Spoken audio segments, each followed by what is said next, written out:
Hello, everyone, and welcome to The Rundown. I will be your host today, Craig DeLuz, coming at you from the West Coast, the left coast, behind the Iron Curtain, otherwise known as the Sierras. And here is actually our intro. It is always fun when we start with technical difficulties. Anyway, folks, loving having you guys here. I'm Craig DeLuz, your host, and we're going to be talking about politics.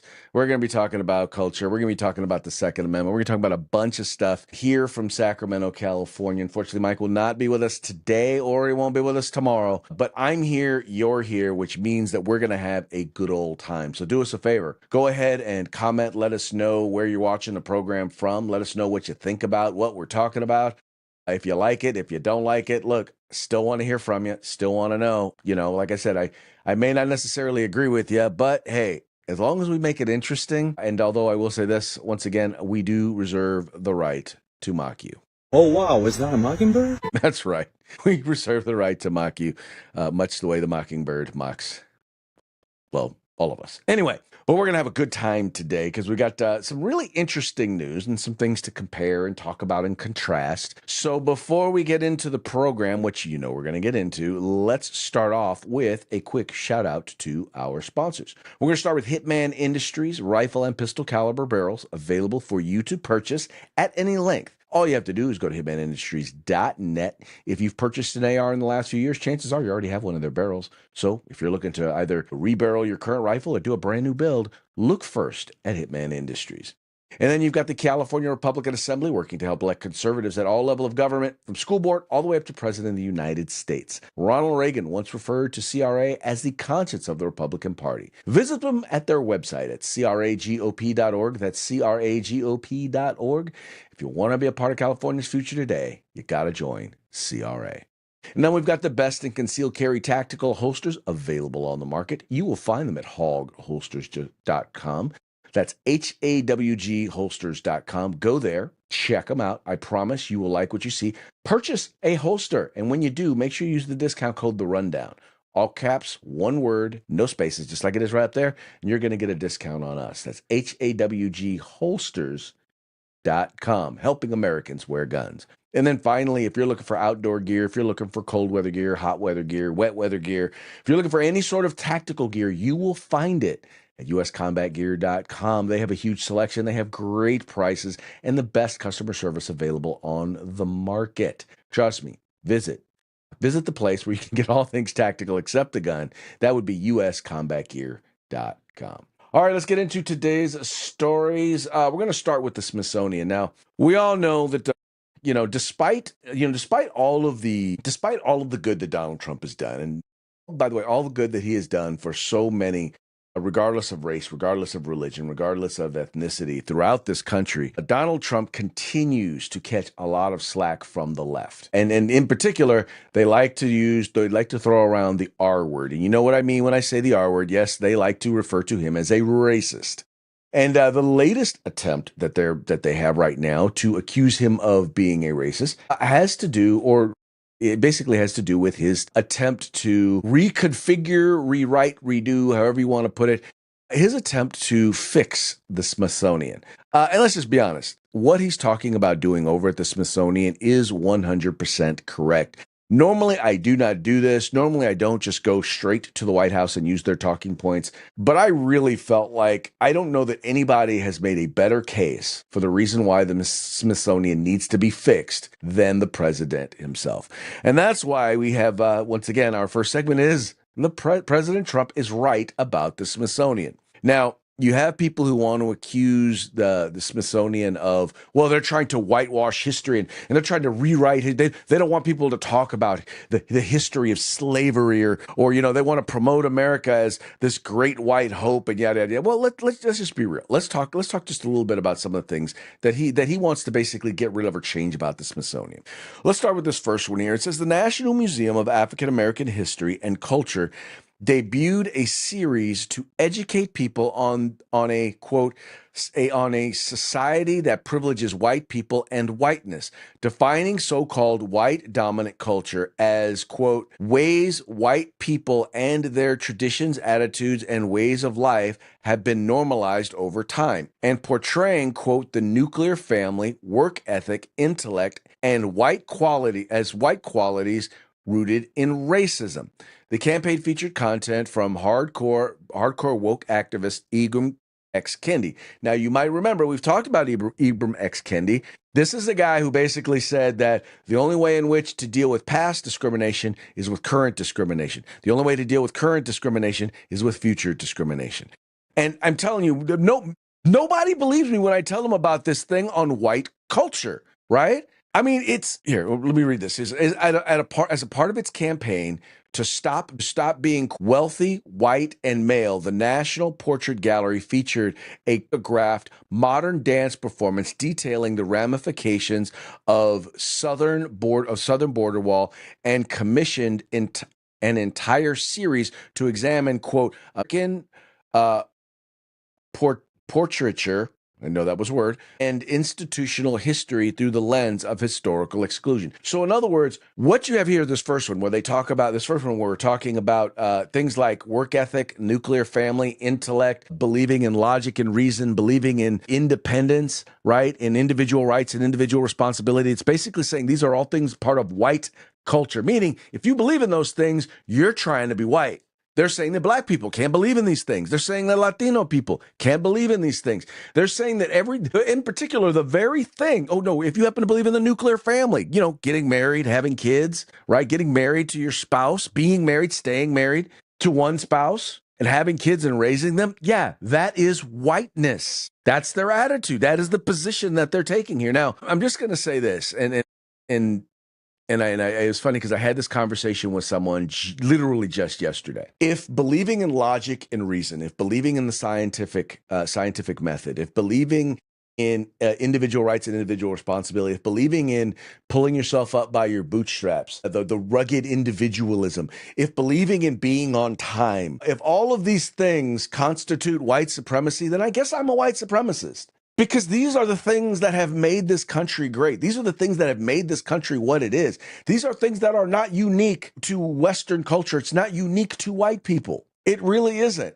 But for some reason, they seem to think that number one, not only do they want to get rid of all white people, but then they want to take the best things about America, the best values about America, and they want to toss them out, just like they want to toss out all the white people. And his thing is, Donald Trump is saying, no, we shouldn't have that. We shouldn't be doing modern dance performances talking about the negative of a border wall. That is one of the challenges with a lot of things that they have at the Smithsonian isn't so much that they say things, isn't so much that they report, they take positions about things, they ascribe motivations to things.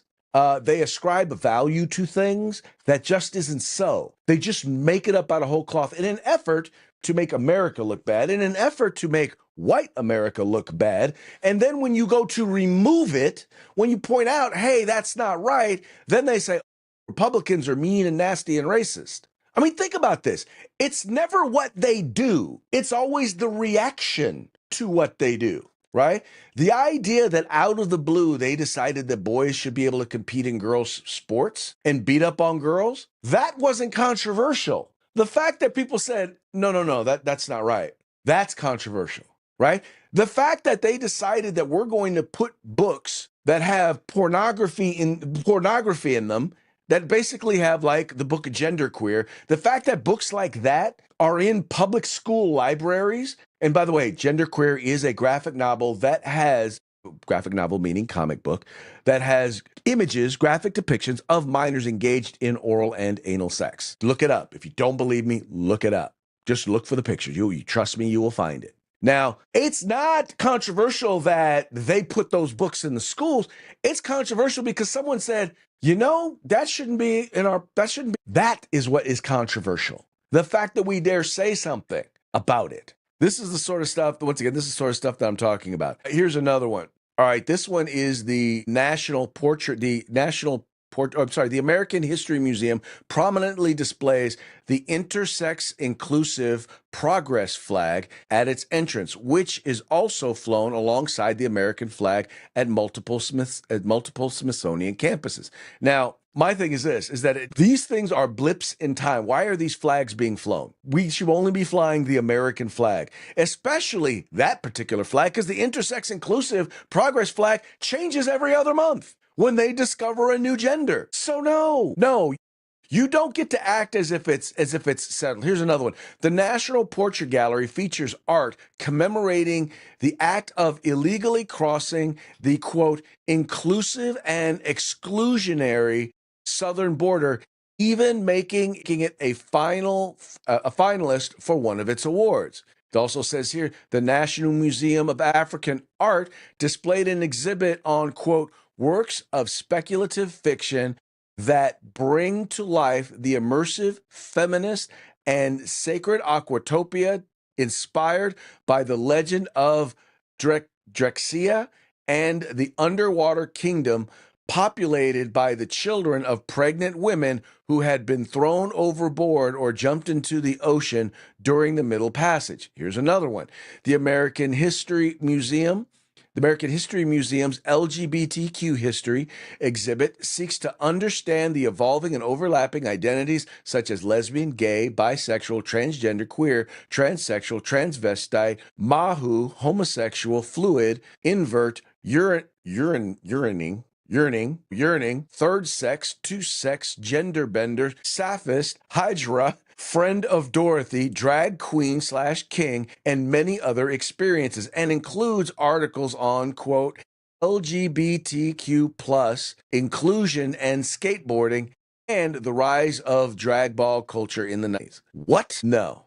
See, here's the problem is that when you start saying that everything needs to be included as a part of American culture and history, then all of a sudden nothing needs to be included. If how do I want to put this? All of these things, a bunch of the things that I was just mentioning, the whole, especially the LGBTQ, I'm sorry, they left the IA out of it, plus. Anyway, all of that having been said, I think Donald Trump is 100% completely right. The goal of what they're trying to do is with the Smithsonian here is not tell history. They're trying to transform the country. They're trying to promote propaganda. These things are not history.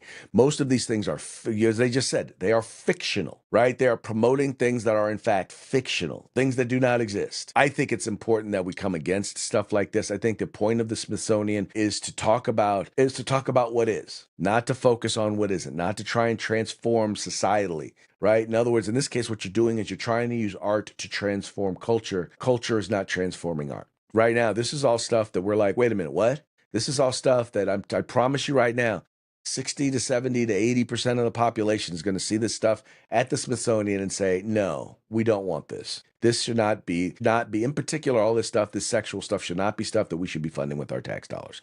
I'm sorry, but no. I'm sorry, did I say no? No. And I don't think that I'm being too rash when I say that. So yeah, no. All right. Now, by the way, this is interesting because Trump is also now fresh off a brand new victory in appeals court. You remember when Letitia James, the real estate scammer, Letitia James?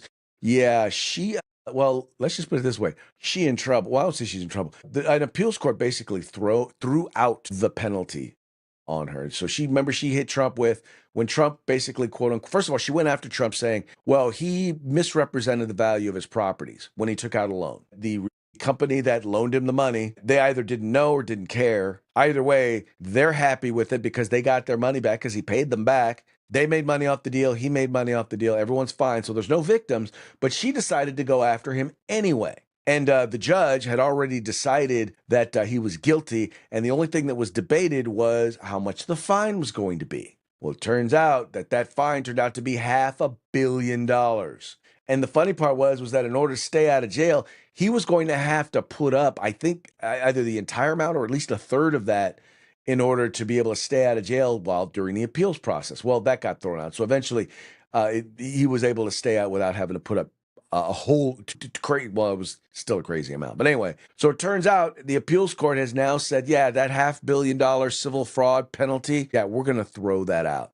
It says here, a New York State appeals court on Thursday threw out a more than $500 million civil business fraud penalty imposed on President Donald Trump and other defendants. The appeals court said that while injunctive relief ordered by the trial judge in this case was, quote, well crafted to curb defendants' business culture at the Trump organization. The monetary penalty, which, quote, which directs that defendants pay nearly $500 million to the state of New York, is an excessive fine and violates the Eighth Amendment of the United States Constitution, end quote.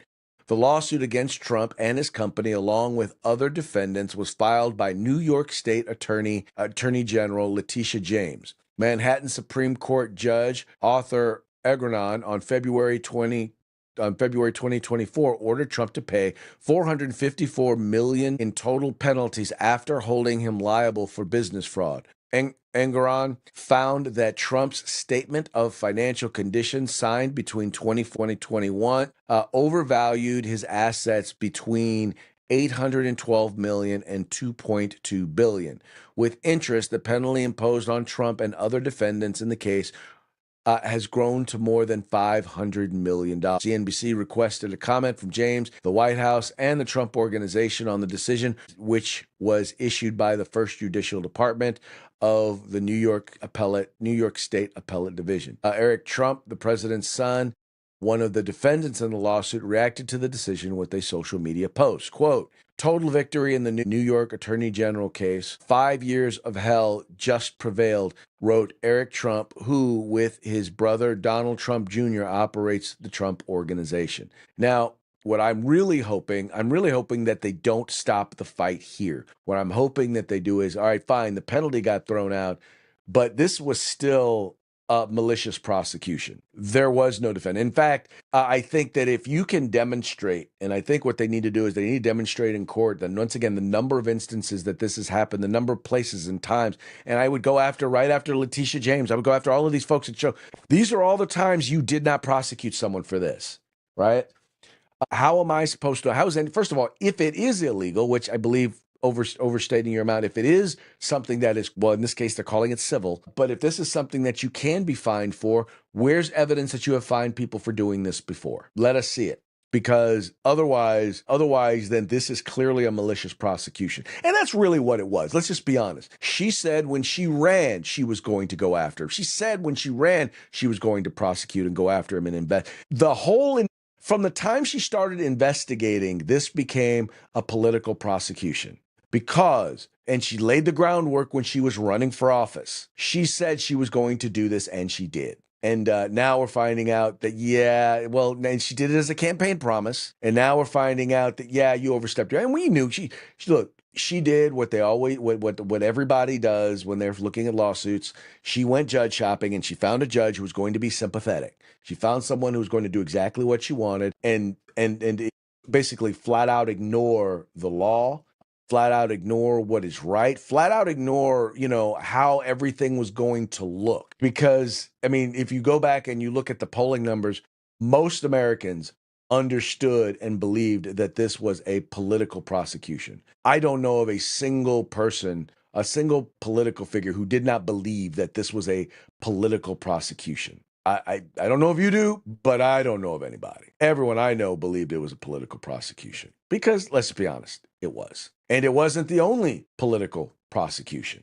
that she was guilty of. Anyway, so, and I think the excessive amount here, by the way, I think the judge should also be investigated as a result of this as well, because clearly he had his own axe to grind with the president. Once again, as shown by the excessive penalty as the appellate court All right, another story here. DC crime. Oh wow, this is a big one. So we are already seeing. I mean, it's been barely over a week. And yet we're already seeing a significant reduction in the amount of crime that is there in Washington, D.C. Here is a piece, I'm pulling it up right now, where they're actually talking a little bit about it. Is that it? No, the one right here. This is one where J.D. Vance is talking a little bit about it.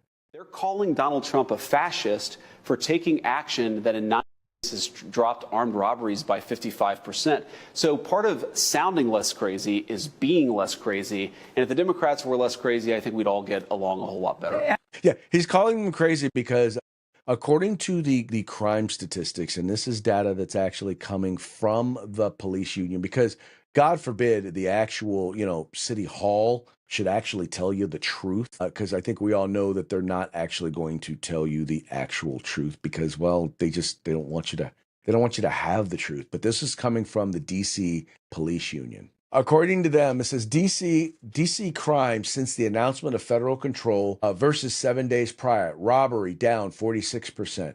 Assault with a deadly weapon down 6%. Carjacking down 83%. Car theft down 21%.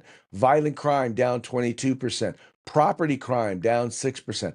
All crimes down 8%. It says here, while federal assistance gives us a boost, we must repeal the misguided Comprehensive Policing and Justice Reform Act in order to make these changes permanent. Now, why is it important that they point that out? Because ultimately the issue was policy. What they're saying is that the soft-headed, soft-on-crime policies that was passed by the city council, that is what has caused this problem. And which basically means that if the city council is not going to overturn it, then guess who needs to do it? That's right. Congress and the president need to overturn it, right? Because they have the ability to do that, right? They can overturn that law there in Washington, D.C. Because ultimately, what we know is that when you stand up and you say, we will not tolerate excessive crime, crime goes down. When you say, we're not going to tolerate you doing minor crimes, crime goes down. That's the broken windows theory. I literally just wrote a piece on it. I just wrote a piece on that, talking about why this was so necessary, talking about how all of the data, all the statistics showed that crime had gone up. Now, it's dipped a little since 2023, which is when it was at its height. And that, by the way, that's the one thing they don't want to tell you. They want to say, oh, crime's going down. Well, it hasn't been going down year over year or decade over decade. Like they want to make it's been going down for a long time. No. Crime had been going up. And it only went down. It only went down like last year. The numbers from last year are the only ones that had gone down from 23 to 24. We obviously we're in 25, so we don't know what the numbers are yet. Crime went down 1 year. And by the way, a big, huge part of that is that, we now know, especially in Washington, D.C., they've been fudging the numbers, or at least let me clarify. They are under investigation for fudging the numbers. So there you go. So we know that they were lying about the numbers. So the numbers were actually likely higher than we actually know, or higher than they reported. Anyway, all that having been said, crime is now going down in the District of Columbia. And by the way, we also know that while many of the people don't like it, the poll numbers show they don't like it, there are a lot of people there who do like it. And I was watching Louder with Crowder, and it was interesting because he had people out there who were protesting, and he had the people who were in favor of it. And the interesting thing about it was you had pictures of them all next to each other. And everybody who was against it were all white liberals. And all the people who supported it, by the way, were black liberals. Because they were the people who were the ones who were dealing with the crime. They're the ones living in the communities where the robberies were taking place, where the carjackings were taking place, where the strong-arm robberies were taking place. They're like, we want, and by the way, this is not new to DC. In major city after major city, the people who live in some of these communities, they really do want greater police presence. They want to be safe. They know that if the police are there, the criminals will leave. But it's the white liberals and the black political leadership who, by the way, doesn't even live in these neighborhoods. Yes, I said it. They don't even live in these neighborhoods. Even the ones who represent these neighborhoods, yeah, they probably have an apartment or a mailing address. That's their quote unquote domicile so that they can run in that area. But trust me, they live on the right side, the white side of town. I'm sorry, did I say white side? I'm sorry, right side of town. They live on the right side of town, according to them. But they don't live in these hoods, and yet they profess to represent those hoods. And once again, that's not unique there. Ami Bera, the guy I'm running against here for Congress, he doesn't live in Del Paso Heights. He doesn't live in North Highlands, right? He don't live in the DPH. He don't live in Strawberry Manor. He doesn't live in Robla. Nope. No, he doesn't.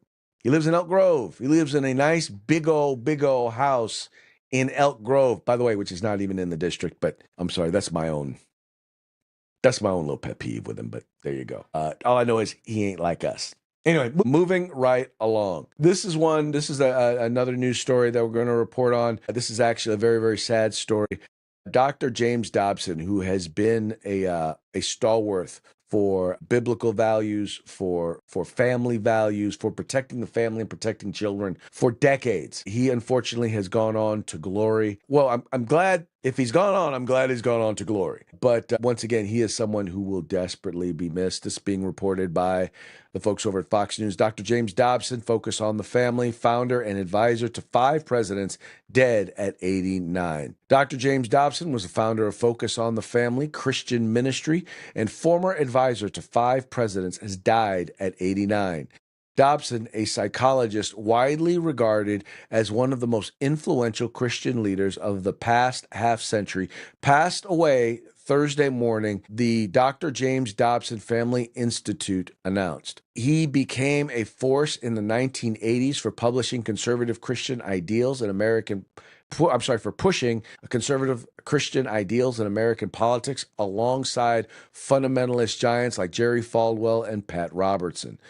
Quote, Dr. Dobson was a pioneer, a man of deep conviction whose voice shaped the way generations view faith, family, and culture, said Gary Bauer, Senior Vice President of Public Policy for JDFI. Quote, his bold leadership, integrity, and compassion helped equip countless families to thrive in a world of shifting values. He was a mentor, a counselor, a steady voice of truth in turbulent times. Dobson was born in Shreveport, Louisiana in 1936 and went on to dedicate his life to strengthening marriages, guiding parents, and defending biblical values by championing the central role of family in America. And I don't think I can say this enough. Yeah, he's probably known by most people for his role in policy and public policy. But the reality is that most of what I believe he was that he was a teacher, and he did his best to try and teach,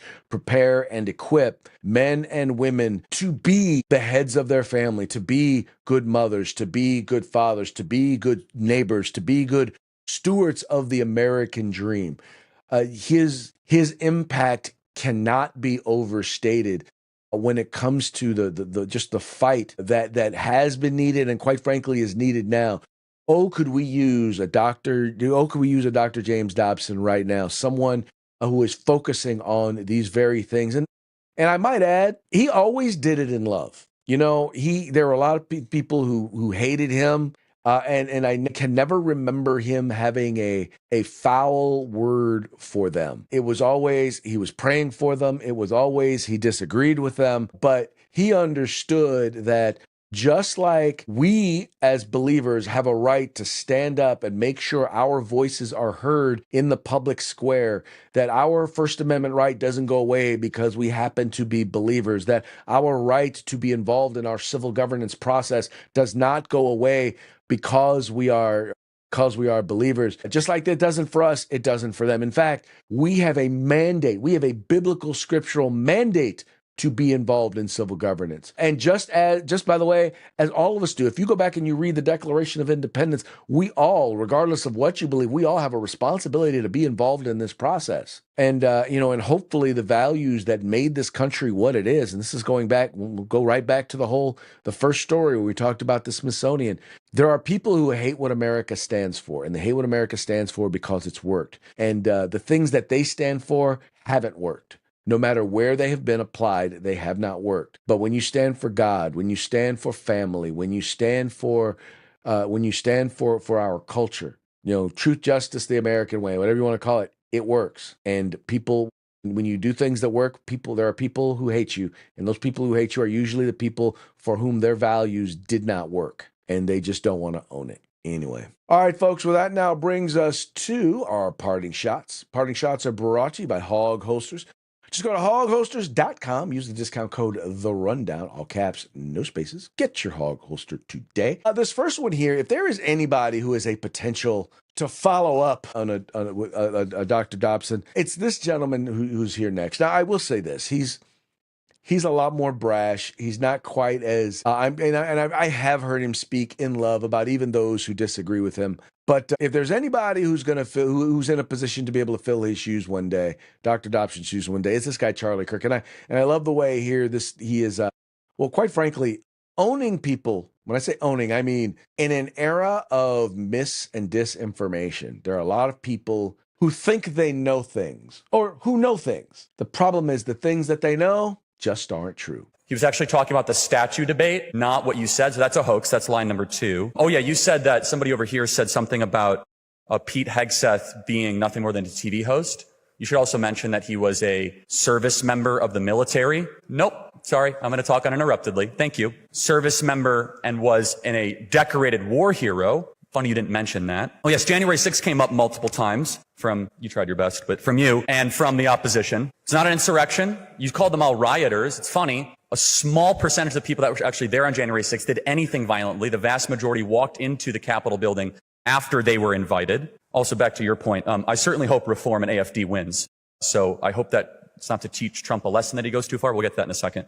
Finally, the Donald Duck, really, like, what was that all about? What is this jar? I have no idea what you're talking about in the back of the room. It's like, it's completely lost on me. So I don't know what that's all about. Also, on the Canadian border, the professor failed to mention that the Canadian border was closed. President Trump said fentanyl, and the amount of terrorists that are coming across the Canadian border, of which the most terrorists that come into America come across the Canadian border on the terrorist watch list. You did not mention that. And finally, Professor, you never heard of it in South Africa. Interesting.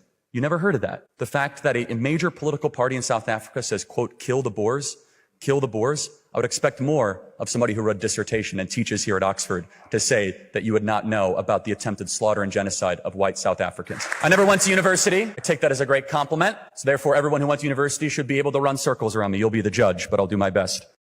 First of all, let's just be honest. And having an education, once again, this was at Oxford. So this is once again at one of the quote unquote highest institutions of higher learning. There you go. Finest institutions of higher learning in the country. And here he is running circles around each and every one of them. Because once again, if you are providing people, if you are calling something an education where you're only giving them one side, where you're only giving them disinformation, then what you're doing is you are indoctrinating them. They are not smart. They are not educated. They have been indoctrinated. They are not wise. They are fools for allowing themselves to be subjected to that. I don't understand how you can get up and say something without having taken the time to research the exact opposite, to make sure that what you're saying is true. But nonetheless, it did not stop them. Now, here's a guy, and I find this guy interesting. I don't know why I find this guy funny. He's a liberal, and he bags on both Republicans and Republicans and Democrats alike. And, he's fine making fun of himself, but I just found this little piece to be funny. Clearly liberal. Look at me, bone thin. I feel like a part of the group because liberals are the least welcoming people on the planet, right? Republicans are having a blast. They're grabbing pussy, shooting guns like Westworld. Republicans get to be greedy. Republicans care about themselves, their families, rich people. That's it. Liberals got to care about everybody, not fetuses. See, here's what I'll give you, and this is what I'll tell you. And I've said this before, and so I'll say it again. To be a comedian making fun of politics, policies, political parties, yada, yada, yada, you don't have to agree. I don't have to agree with you to find you funny. You just need to be funny. That guy, there were things he said that I agree with him on, things he said that I disagree with him on. Nonetheless, he was funny. So anyway, I'll give a hats off to that one. Here's a guy who I definitely agree with. This is a real statistic. 49% of Democrat voting men in America have never fired a gun. Apparently, the main reason is because the loud sound causes them too much pain in their vaginas.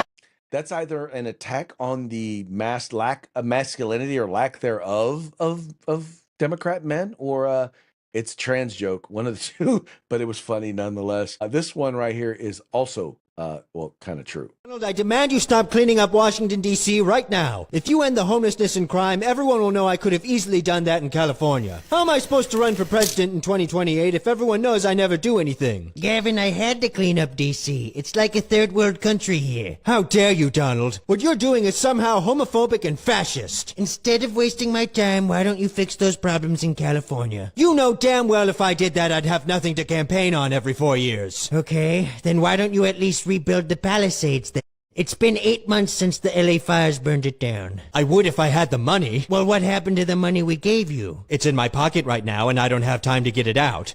Gavin, take the money we sent you out of your pocket and use it to rebuild the Palisades. You know what? You're being unreasonable. Screw you! Is everything all right, Gavin?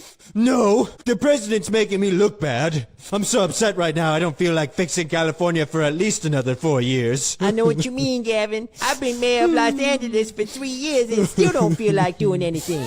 Oh my god! I think my fancy wine glasses were delivered. They were a bit expensive, but money hasn't been an issue since I got those fire recovery funds.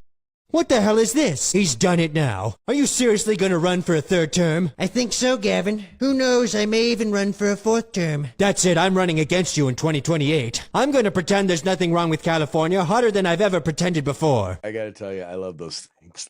They're hilarious. By the way, that was, in case you were just listening, that was Gavin Newsom, that was President Trump, and the third voice you heard, that was Karen Bass, the mayor of the city of Los Angeles. Anyway, wasn't really them. They were pretending to be them. Anyway.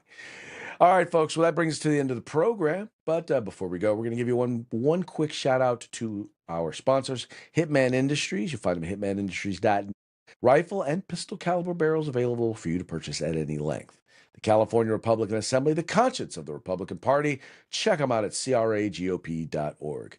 And then you've got the best in concealed carry tactical holsters available on the market at Hog Holsters. You'll find them at hogholsters.com. That's HAWG holsters.com, helping Americans wear guns. And then finally, you've got the place where you can find all things tactical except the gun. That's right, U.S. combat gear. All right, folks, we're going to be done for the day. We'll be back tomorrow for Free for All Friday. It'll just be me again. So hopefully, we'll get some comments, get y'all chat chitting and a chitty chitty.